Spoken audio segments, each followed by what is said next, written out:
Welcome to Christopher Reads.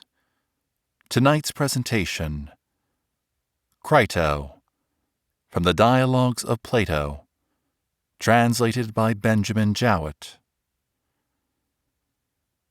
Persons of the Dialogue: Socrates, Crito.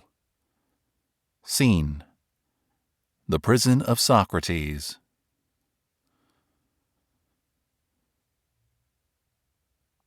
Why have you come at this hour, Crito? It must be quite early. Yes, certainly. What is the exact time? The dawn is breaking. I wondered that the keeper of the prison would let you in. He knows me, because I often come, Socrates. Moreover, I have done him a kindness. And are you only just arrived? No. I came some time ago. Then why did you sit and say nothing, instead of at once awakening me? I should not have liked myself, Socrates, to be in such great trouble and unrest as you are. Indeed, I should not. I have been watching with amazement your peaceful slumbers, and for that reason I did not awake you, because I wished to minimize the pain. I have always thought you to be of a happy disposition, but never did I see anything like the easy, tranquil manner in which you bear this calamity. Why, Crito, when a man has reached my age, he ought not to be repining at the approach of death. And yet other older men find themselves in similar misfortunes, and age does not prevent them from repining. That is true, but you have not told me why you come at this early hour. I come to bring you a message which is sad and painful, not as I believe to yourself, but to all of us who are your friends, and saddest of all to me. What? Has the ship come from Delos, on the arrival of which I am to die?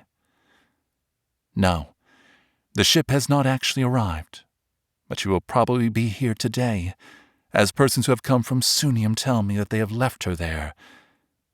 And therefore tomorrow, Socrates, will be the last day of your life. Very well, Crito. If such is the will of God, I am willing. But my belief is that there will be a delay of a day. Why do you think so? I will tell you. I am to die on the day after the arrival of the ship. Yes, that is what the authorities say. But I do not think that the ship will be here until tomorrow.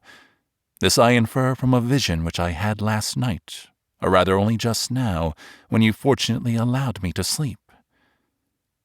And what was the nature of the vision? There appeared to me the likeness of a woman, fair and comely, clothed in bright raiment, who called to me and said, "O Socrates, the third day hence to fertile Phthia shalt thou go." What a singular dream, Socrates! There can be no doubt about the meaning, Crito, I think. Yes, the meaning is only too clear. But oh, my beloved Socrates, let me entreat you once more to take my advice and escape. For if you die, I shall not only lose a friend who can never be replaced, but there is another evil. People who do not know you and me will believe that I might have saved you if I had been willing to give money, but that I did not care. Now, can there be a worse disgrace than this, that I should be thought to value money more than the life of a friend? For the many will not be persuaded that I wanted you to escape, and that you refused. But why, my dear Crito, should we care about the opinion of the many? Good men, and they are the only persons who are worth considering, will think of these things truly as they occurred. But you see, Socrates, that the opinion of the many must be regarded. For what is now happening shows that they can do the greatest evil to anyone who has lost their good opinion. I only wish it were so, Crito. and that the many could do the greatest evil, for then they would also be able to do the greatest good. And what a fine thing this would be! But in reality they can do neither, for they cannot make a man either wise or foolish, and whatever they do is the result of chance. Well, I will not dispute with you. But please to tell me, Socrates, whether you are not acting out of regard to me and your other friends. Are you not afraid that if you escape from prison, we may get into trouble with the informers for having stolen you away, and lose either the whole or a great part of our property? That even a worse evil may happen to us. Now, if you fear on our account, be at ease, for in order to save you, we ought surely to run this, or even a greater risk. Be persuaded, then, and do as I say. Yes, Crito, that is one fear which you mention, but by no means the only one. Fear not. There are persons who are willing to get you out of prison at no great cost, and as for the informers, they are far from being exorbitant in their demands. A little money will satisfy them. My means, which are certainly ample, are at your service, and if you have a scruple about spending all mine, here are strangers who will give you the use of theirs. And one of them, Simmias the Theban, has brought a large sum of money for this very purpose, and Cheves and many others are prepared to spend their money in helping you to escape. I say, therefore, do not hesitate on our account, and do not say as you did in the court, that you will have a difficulty in knowing what to do with yourself anywhere else. For men will love you in other places to which you may go, and not in Athens only. There are friends of mine in Thessaly, if you like to go to them, who will value and protect you, and no Thessalian will give you any trouble. Nor can I think that you are at all justified, Socrates, in betraying your own life when you might be saved.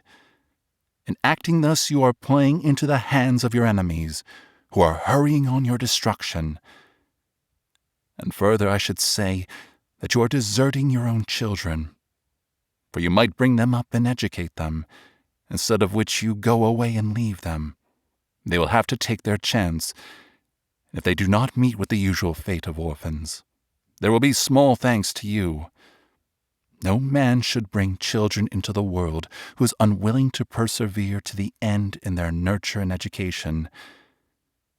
But you appear to be choosing the easier part, not the better and manlier, which would have been more becoming in one who professes to care for virtue in all his actions like yourself. And indeed, I am ashamed not only of you, but of us who are your friends, when I reflect the whole business will be attributed entirely to our want of courage. The trial need never have come on, or might have been managed differently, and this last act, a crowning folly, will seem to have occurred through our negligence and cowardice, who might have saved you if we had been good for anything, and you might have saved yourself, for there was no difficulty at all. See now, Socrates, how sad and discreditable are the consequences both to us and you. Make up your mind, then, or rather have your mind already made up, for the time of deliberation is over. There's only one thing to be done, which must be done this very night, and if we delay at all, will be no longer practicable or possible. I beseech you, therefore, Socrates, be persuaded by me, and do as I say. Dear Crito, your zeal is invaluable, if a right one. But if wrong, the greater the zeal, the greater the danger. And therefore we ought to consider whether I shall or shall not do as you say. For I am and always have been one of those natures who must be guided by reason, whatever the reason may be which upon reflection appears to me to be the best. And now that this chance has befallen me, I cannot repudiate my own words. The principles which I have hitherto honored and revered, I still honor. And unless we can at once find other and better principles, I am certain not to agree with you. No, not even if the power of the multitude could inflict many more imprisonments, confiscations, deaths, frightening us like children with hobgoblin terrors. What will be the fairest way of considering the question? Shall I return to your old argument about the opinions of men? We were saying that some of them are to be regarded, and others not. Now, were we right in maintaining this before I was condemned? And has the argument which was once good now proved to be talk for the sake of talking, mere childish nonsense? That is what I want to consider with your help, Crito. Whether under my present circumstances the argument appears to be in any way different or not, and is to be allowed by me or disallowed. That argument, which, as I believe, is maintained by many persons of authority, was to the effect, as I was saying, that the opinions of some men are to be regarded, and of other men not to be regarded. Now you, Crito, are not going to die tomorrow. At least there is no human probability of this, and therefore you are disinterested, and not liable to be deceived by the circumstances in which you are placed. Tell me, then, whether I am right in saying that some opinions, and the opinions of some men only, are to be valued, and that other opinions, and the opinions of other men, are not to be valued. I ask you whether I was right in maintaining this. Certainly. The good are to be regarded, and not the bad. Yes. And the opinions of the wise are good, and the opinions of the unwise are evil? Certainly. And what was said about another matter? Is the pupil who devotes himself to the practice of gymnastics supposed to attend to the praise and blame and opinion of every man, or of one man only, his physician or trainer, whoever he may be? Of one man only. And he ought to fear the censure and welcome the praise of that one only, and not of the many. Clearly so. And he ought to act and train, and eat and drink in the way which seems good to his single master who has understanding, rather than according to the opinion of all other men put together. True. And if he disobeys and disregards the opinion and approval of the one, and regards the opinion of the many who have no understanding, will he not suffer evil? Certainly he will. And what will the evil be? Whither tending and what affecting in the disobedient person? Clearly affecting the body. That is what is destroyed by the evil. Very good. And is not this true, Crito, of other things which we need not separately enumerate? In questions of just and unjust, fair and foul, good and evil, which are the subjects of our present consultation, ought we to follow the opinion of the many and to fear them, or the opinion of the one man who has understanding? Ought we not to fear and reverence him more than all the rest of the world? And if we desert him, shall we not destroy and injure that principle in us which may be assumed to be improved by justice and deteriorated by injustice? There is such a principle? Certainly there is, Socrates. Take a parallel instance. If, acting under the advice of those who have no understanding, we destroy that which is improved by health and is deteriorated by disease, would life be worth having? And that which has been destroyed is the body? Yes. Could we live, having an evil and corrupted body? Certainly not. And will life be worth having, if that higher part of man be destroyed, which is improved by justice and depraved by injustice, do we suppose that principle, whatever it may be in man, which has to do with justice and injustice, to be inferior to the body? Certainly not. More honorable than the body? Far more. Then, my friend, we must not regard what the many say of us, but what he, the one man who has understanding of just and unjust, will say, and what the truth will say. And therefore you begin in error when you advise that we should regard the opinion of the many about just and unjust, good and evil, honorable and dishonorable. Well, someone will say, but the many can kill us? Yes, Socrates, that will clearly be the answer. And it is true. But still I find with surprise that the old argument is unshaken as ever, and I should like to know whether I may say the same of another proposition, that not life, but a good life, is to be chiefly valued. Yes, that also remains unshaken. And a good life is equivalent to a just and honorable one. That holds also? Yes, it does. From these premises, I proceed to argue the question whether I ought or ought not to try and escape without the consent of the Athenians. And if I am clearly right in escaping, then I will make the attempt. But if not, I will abstain. The other considerations which you mention, of money and loss of character and the duty of educating one's children, are, I fear, only the doctrines of the multitude, who would be as ready to restore people to life if they were able, as they are to put them to death, and with as little reason.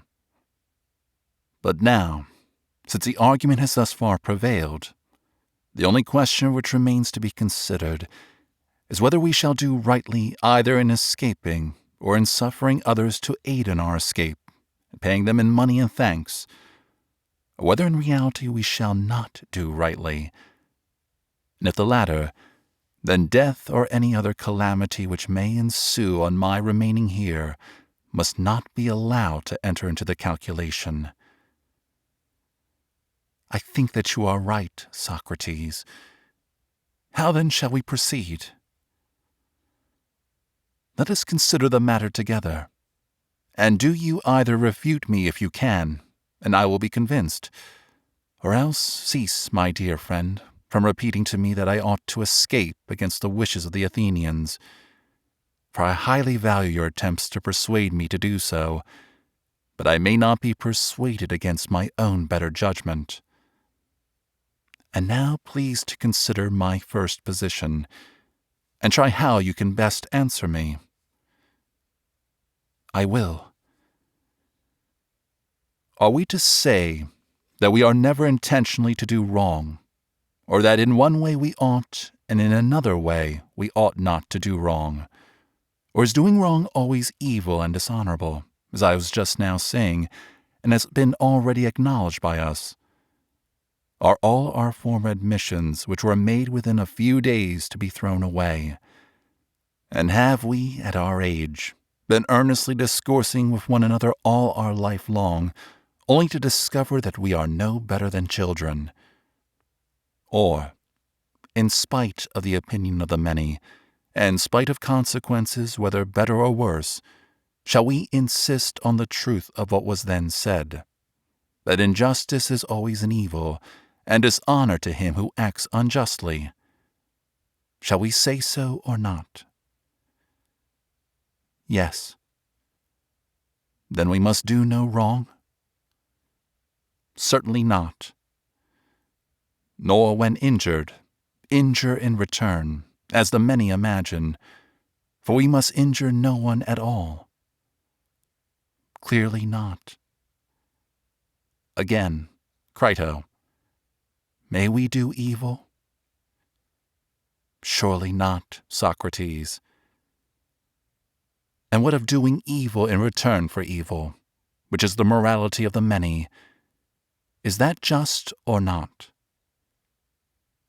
Not just. For doing evil to another is the same as injuring him? Very true. Then we ought not to retaliate or render evil for evil to anyone, whatever evil we may have suffered from him. But I would have you consider, Crito, whether you really mean what you are saying. But this opinion has never been held, and never will be held, by any considerable number of persons. And those who are agreed and those who are not agreed upon this point have no common ground, and can only despise one another when they see how widely they differ. Tell me, then, whether you agree with and assent to my first principle, that neither injury nor retaliation, nor warding off evil by evil is ever right. And shall that be the premise of our argument? Or do you decline and dissent from this? For so I have ever thought, and continue to think. But if you are of another opinion, let me hear what you have to say. If, however, you remain of the same mind as formerly, I will proceed to the next step. You may proceed, for I have not changed my mind. Then I will go to the next point, which may be put in the form of a question. Ought a man to do what he admits to be right, or ought he to betray the right? He ought to do what he thinks right. But if this is true, what is the application? In leaving the prison against the will of the Athenians, do I wrong any? Or rather, do I not wrong those whom I ought least to wrong? Do I not desert the principles which were acknowledged by us to be just? What do you say? I cannot tell, Socrates, for I do not know. Then consider the matter in this way. Imagine that I am about to play truant. You may call the proceeding by any name which you like, and the laws and the government come and interrogate me. Tell us, Socrates, they say, what are you about? Are you not going by an act of yours to overturn us, the laws, and the whole state, as far as in you lies?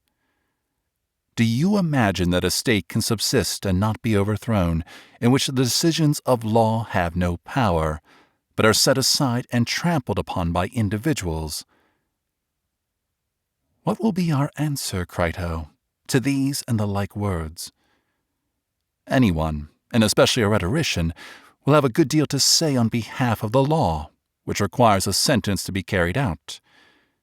He will argue that this law should not be set aside. And shall we reply, yes, but the state has injured us and given an unjust sentence? Suppose I say that. Very good, Socrates. And was that our agreement with you? The law would answer. Or were you to abide by the sentence of the state? And if I were to express my astonishment at their words, the law would probably add, answer, Socrates, instead of opening your eyes. You are in the habit of asking and answering questions. Tell us, what complaint have you to make against us which justifies you in attempting to destroy us and the state?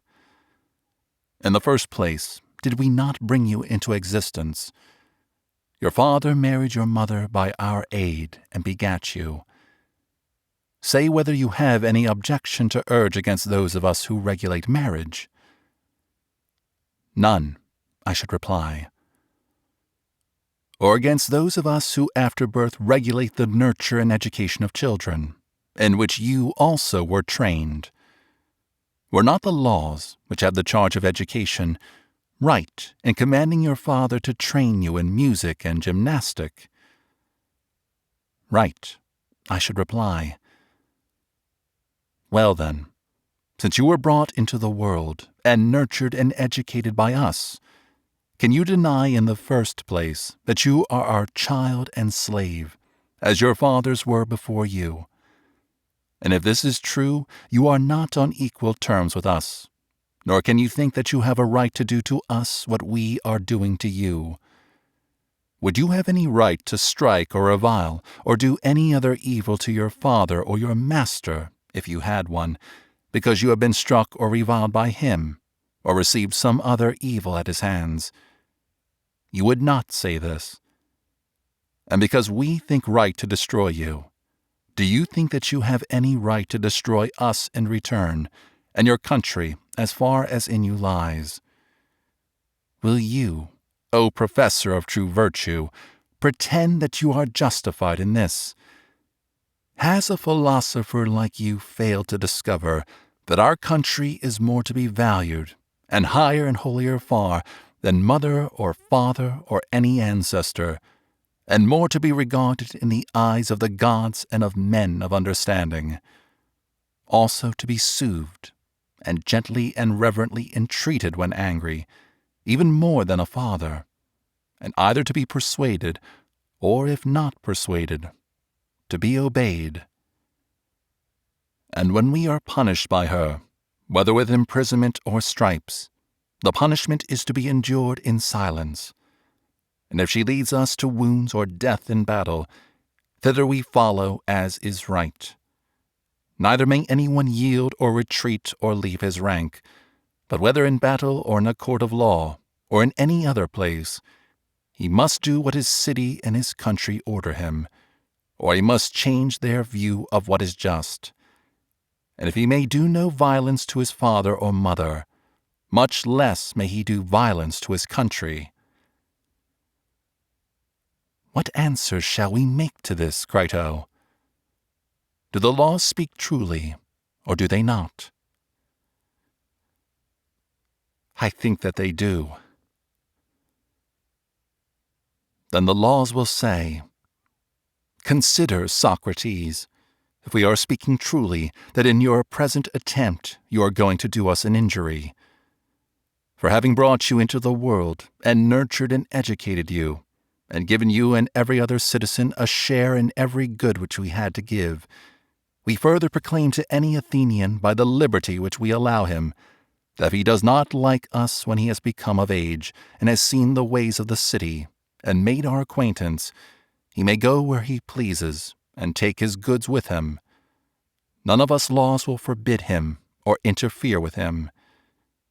Anyone who does not like us and the city, and who wants to emigrate to a colony or to any other city, may go where he likes, retaining his property.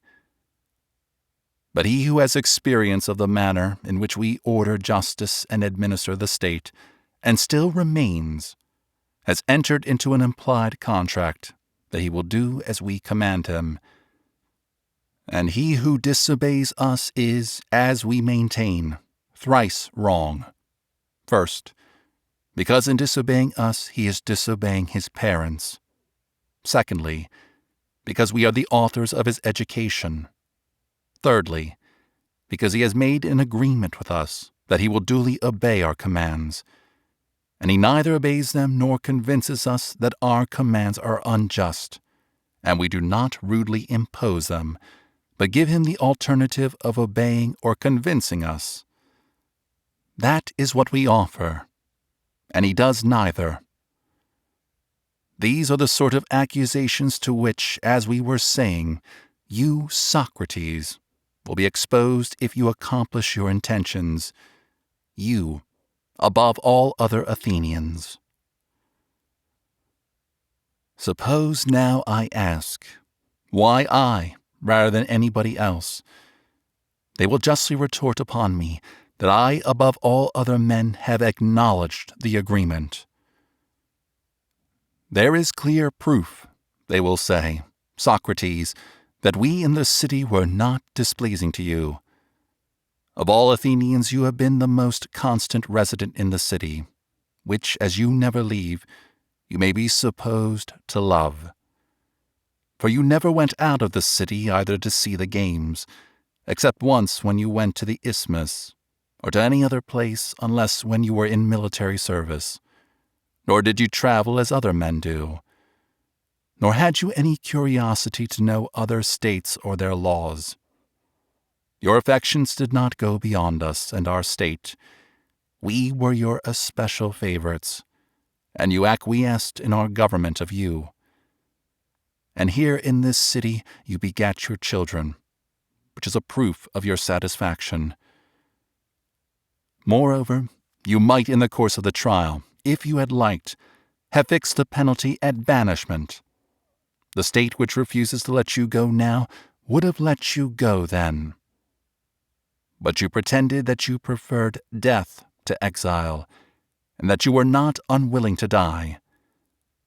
And now you have forgotten these fine sentiments, and pay no respect to us the laws, of whom you are the destroyer, and are doing what only a miserable slave would do, running away and turning your back upon the compacts and agreements which you made as a citizen.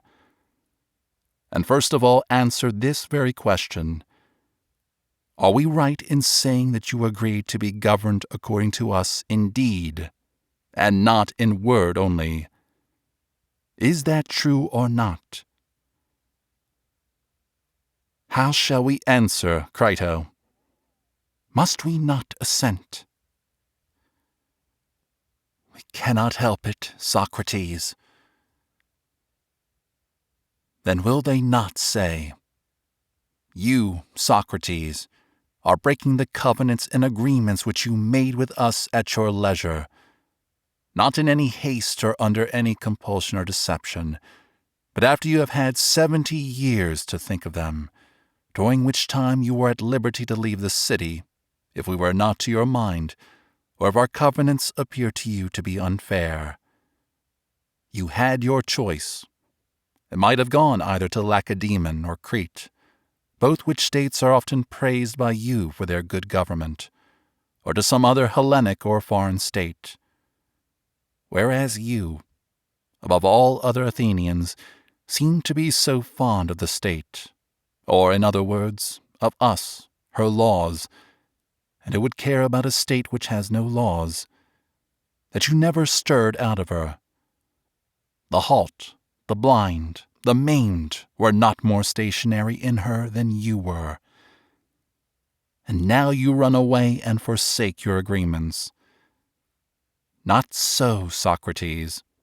If you will take our advice, do not make yourself ridiculous by escaping out of the city. For just consider, if you transgress and err in this sort of way, what good will you do either to yourself or to your friends? That your friends will be driven into exile and deprived of citizenship, or will lose their property, is tolerably certain. And you yourself, if you fly to one of the neighboring cities, as for example Thebes or Megara, both of which are well governed, will come to them as an enemy, Socrates, and their government will be against you, and all patriotic citizens will cast an evil eye upon you as a subverter of the laws, and you will confirm in the minds of the judges the justice of their own condemnation of you. For he who is a corrupter of the laws is more than likely to be a corrupter of the young and foolish portion of mankind. Will you then flee from well-ordered cities and virtuous men? And is existence worth having on these terms?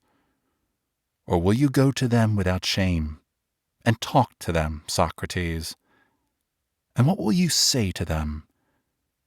What you say here about virtue and justice and institutions and laws being the best things among men.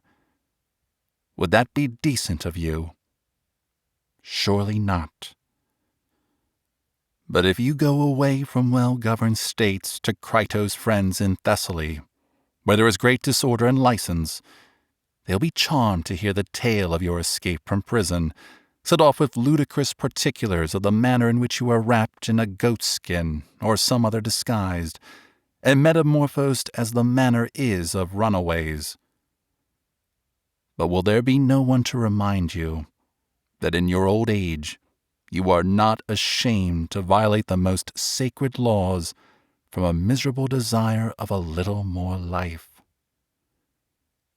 Perhaps not, if you keep them in a good temper.